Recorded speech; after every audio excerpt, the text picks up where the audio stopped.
Hello and welcome to yet another session. We'll talk about how the sort of fight or flight response directly relates to Counter-Strike. The different nationalities in Counter-Strike have different special skill sets, let's call it. For example, with Denmark, where I'm from, it's known to be probably in a way the most try-hard country in Counter-Strike. Super tactical, always good with utility, communicating a bunch, relying a lot on team play and sort of perfect by-the-book Counter-Strike. That's what Denmark is known for, especially because of the Astralis era.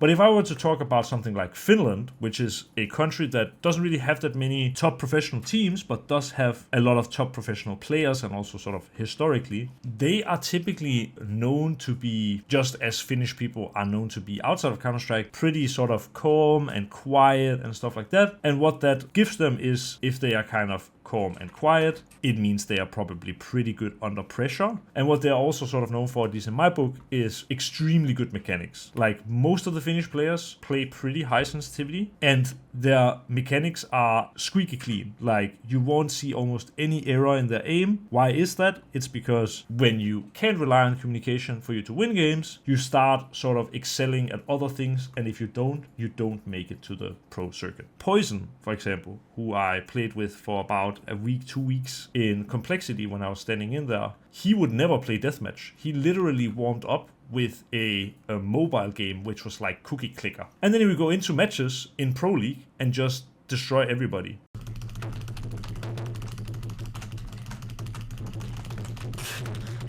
This sort of ability to be so mentally strong, or I would maybe even say mentally resilient, is something that I think does have something to do with where you grow up. I think that's also why we do see, if we again were to point a negative finger towards Denmark, which is one of the most successful countries of all time in Counter-Strike as a whole, Danish players have been known to choke. Before Astralis became greatest team of all time, they were TSM and they were losing many matches, always getting second, even if they were like poised for the victory. And you see it as well somewhat with, Stavn and Yabi. They now got bought to Astralis and they haven't really been able to prove yet that they were worth the investment. So if you don't know what fight or flight basically is about, is if there's a confrontation on the street, for example, you start arguing with someone. For probably majority of Danish people, in this case, I'll use my own country as an example, we will either try to resolve the conflict, or if we can see that it can't be resolved, we will leave. So we are more prone to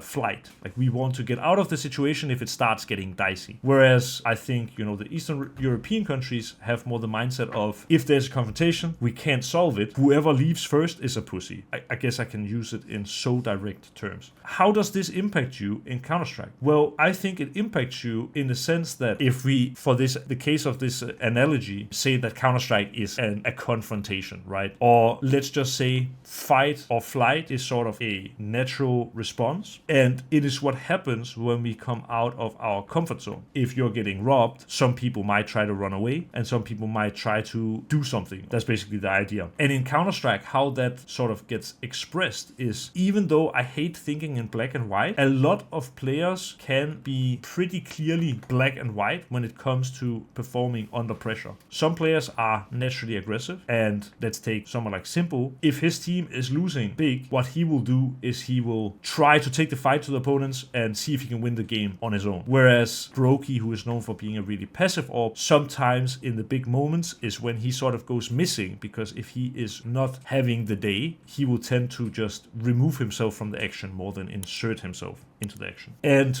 the reason why this is important to think about is because while obviously different teams need different profiles, and while I would say there is never something in Counter-Strike or in sports in general where one thing is inarguably better than the other, if you are an aspiring young player and you're trying to go pro, I can't tell you the amount of times that I've heard the words, it's easier to sort of control an aggressive player than forcing a passive player to start doing things on their own. Some of the biggest rifling talents today, almost all of them are more aggressively natured.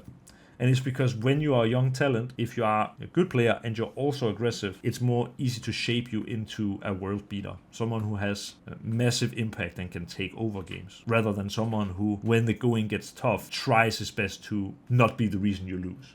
What I do know is he was playing for Gun 5 and he had like insane stats, like 1.35 or something like that. Heroic needed someone because I guess Nilo had something that prevented him from playing, and Heroic needed like a banger stand-in, so they got this guy. Apparently he's one of the highest rated ancient players with the filters that we picked, which was like against top 30 in the world. This was, I believe, a match played online in the Blast Bounty Season 1 thing, but it is definitely the biggest sort of stage he's ever played on. A new player entering the scene, sometimes they have some small tricks that no one else really knows.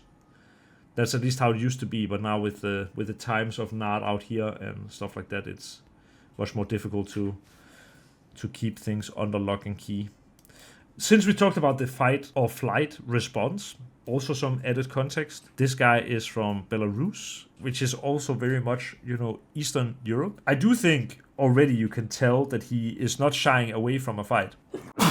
Like here, after getting the kill on Gravity, where, the smoke gets popped and he gets blind, he gets the kill on him. He could have, fight or flight, gone behind the smoke and been chilling. Instead, he pushes in front because he wants to be the one taking the fight to them, and he gets from that another kill, but then it also kind of gets him killed.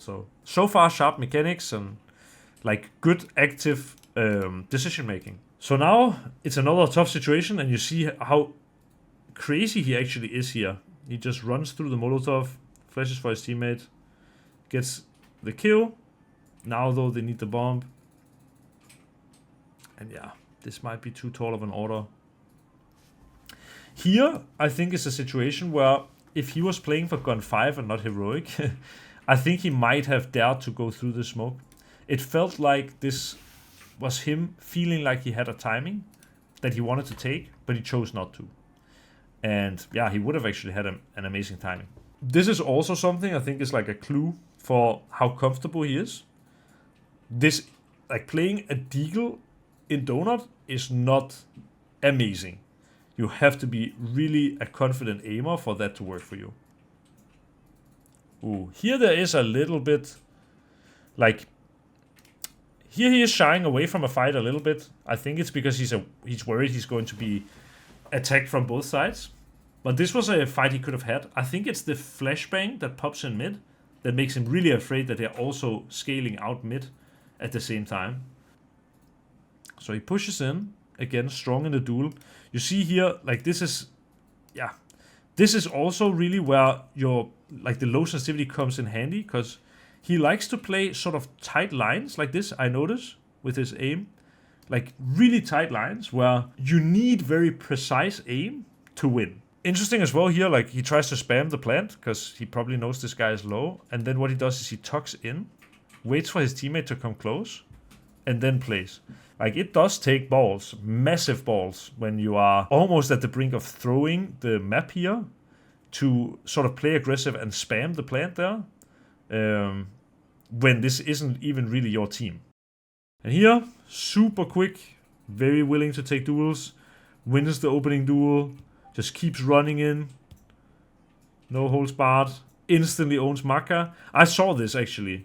Now he goes in and just keeps peeking. It's ridiculous. But yeah, if there ever was around to prove the Eastern European fight or flight theory, then this would be it.